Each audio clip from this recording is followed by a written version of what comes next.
Meron nga pala akong kalabasa dito, tapos kanina nakabili ako ng dilis, gagawa ako ng okoy. Nabili ko lang ng 19 pesos. Mura na oh, laki na.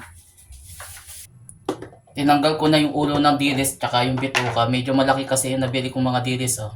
Ayan oh, kita nyo. I-ready ko na yung gagamitin ko sa paggawa ng okoy. Yung kalabasa, hiniwa ko na lang ng maliliit kasi wala akong pangkadkad. Lagay na natin itong dilis. Tapos harina, mga 2 kutsara, pwede na yan. Tapos garlic powder, maglalagay din tayo. Powder na paminta. Paprika para magkaroon lang ng kulay. Tapos lagay na natin itong sibuyas at bawang na hiniwa ko ng maliliit. At saka itlog. Optional lang yung itlog ha. Kung ayaw ninyo maglagay, pwede rin hindi. Saka natin haluin.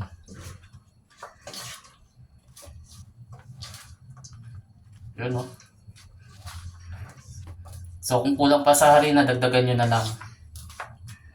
Pero sa akin mukhang okay naman ha.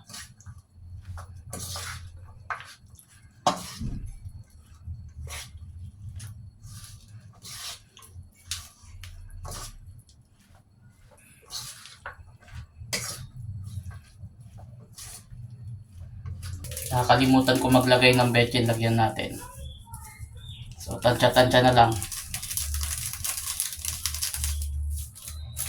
Tsaka ng asin pampahalat. So haluan ulit natin, haluan lang.